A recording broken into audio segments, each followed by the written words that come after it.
Hospital ये बोल रहा है इनके पास सिलेंडर नहीं है। हमने एसडीएम को कॉल किया, हमने सबको कॉल किया, कहीं कोई सिलेंडर अवेलेबल नहीं है। मेरे पापा को मैं अंदर जाके देख के आ रहा हूँ, उनके पास सिलेंडर नहीं है, वो तड़प रहे हैं, उनको प्रॉब्लम हो रही है। हम लोग हेल्पलेस है, हम लोग 7 दिन से पूरा दौड़ रहे हैं हर चीज़ के लिए, दवाई से लेके सिलेंडर तक हम लोग अरेंज कर रहे हैं। हॉस्पिटल हेल्पलेस है। आई डोंट नो गवर्नमेंट क्या कर रही है, हमें कोई आइडिया नहीं है। मेरे सामने पापा का प्रॉब्लम हो रही है, no one is helping, no one is helping. हम लोग कॉल कर रहे हैं, नहीं कॉल लगता, कार्ड देते हैं, एंगेज जाता है। We have tried everything we can.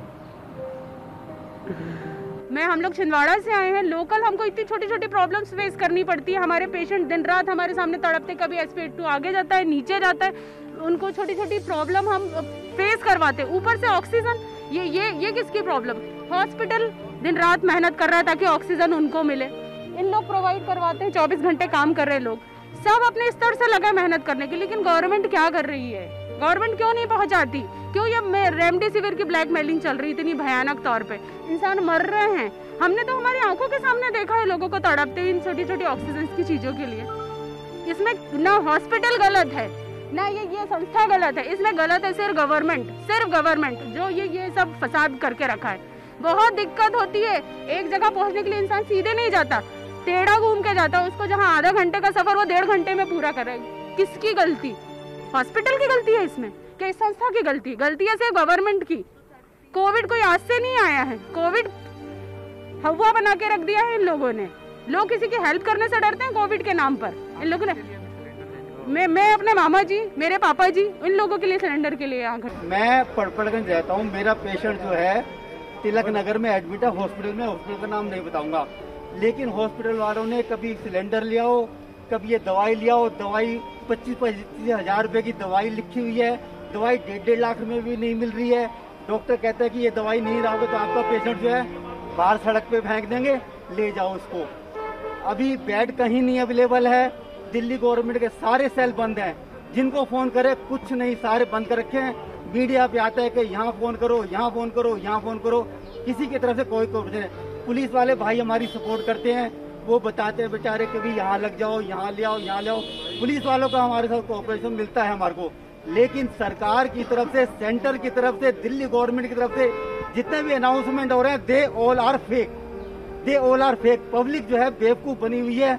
Public के पास और कोई चारा नहीं है कि वो अपने आप को सरेंडर कर दे। ऐसा तराई मैं भी I am a 60 years old person, मैंने अपनी जिंदगी में ऐसा टाइम नहीं देखा और मैं नहीं चाहता कि आगे की जनरेशन भी इस तरह का टाइम देखे। सरकार को अब भी नहीं जागी कि देश में जो है हम 75 साल आज हम आज़ादी को हो गए और हमारे पास इंफ्रास्ट्रक्चर ही नहीं है। हॉस्पिटल का कोई इंफ्रास्ट्रक्चर नहीं है, किसी तरह का पब्लिक के लिए कोई भी किसी भी तरह की कोई फैसिलिटी आज हिंदुस्तान में नहीं है। कहने को हमारे कुछ भी लोग हैं, पॉलिटिशियन है, कुछ बोल रहे हैं, पब्लिक को बेवकूफ बना रहे हैं, पब्लिक को गुमराह कर रहे हैं। सिर्फ पब्लिक जो है बेचारी अनजान में बेवकूफ बनी हुई है, उसके पास बेचारा कोई चारा नहीं है। वो तो हाथ जोड़ के कह रही है भाई मेरे को 500 रुपए की चीज है 5000 रुपए ले लो, 50,000 की चीज है 1.5 लाख रुपए ले लो, लेकिन भाई मेरे को चीज प्रोवाइड तो करा दो। मेरा पेशेंट आज त्राही हो रहा है, पब्लिक में धक्के खा रहा है। हॉस्पिटल की तरफ से कोई कह रखा है कि जी कोई बेड नहीं है, किसी भी तरह की हॉस्पिटल में हमसे उम्मीद मत रखिए। आज 70 साल में अगर हिंदुस्तान का आदमी इस तरह से परेशान हो रहा है तो हमारे को लानत है हिंदुस्तान में रहने की।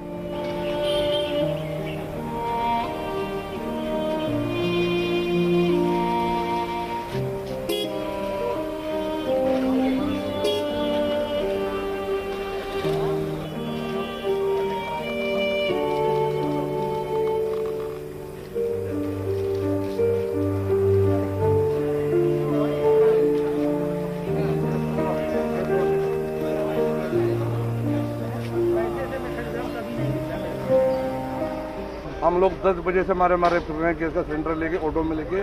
ऑटो का भी किराया हमारे पास 1000 रुपये हो गया, मगर हमें कहीं से ऑक्सीजन का नहीं मिल पा रहा है। मेरी जो घर में जिसकी तबीयत खराब है उसको 40% रह गया है उसके अंदर ऑक्सीजन। हम बहुत ज़्यादा परेशान हैं। जो सरकार दिखा रही है कि ऑक्सीजन है, ये है, वो है, ऐसा बिल्कुल भी कुछ सच्चाई नहीं है।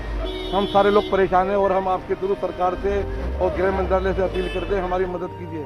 आप लोग मदद नहीं करेंगे, हम लोग मर रहे हैं, हमें मरने से बचा लीजिए। हर घर के अंदर डेथ हो रही है, हर घर का आदमी हॉस्पिटल में परेशान है, हॉस्पिटल वाले रखने को तैयार नहीं है। हम कहाँ जाएँ, हम किससे अपनी फरियाद करें? आज हमें कोई संभालने वाला नहीं दिख रहा। हम परेशान फिर रहे हैं इस वजह से। हमारे हमारे रोज़े चल रहे हैं, हम रोज़ों में परेशान घूम रहे हैं। हम ना नमाज़ पढ़ पा रहे हैं, ना अपनी इबादत कर पा रहे हैं। हम बहुत परेशान हैं। मेरे घर में अभी एक डेथ हुई है 2 दिन पहले, और उसकी मदर अभी भी बहुत ज़्यादा बीमार पड़ी है हॉस्पिटल में। नहीं, हम सर बहुत परेशान हैं। हम आपके थ्रू सरकार से कहते हैं, प्लीज़ हमें बचा लीजिए, मदद कीजिए हमारी। हम परेशान हैं बहुत। 3 दिन हो गया। अभी क्या बताया ये? अभी ऑक्सीजन खत्म है, ऑक्सीजन खत्म, आईसीयू में है। बात है हमारे क्या उम्र रही होगी? 38 साल। तो बीएचयू तो एडमिट हो रहे हैं, आप परेशान ना होइए।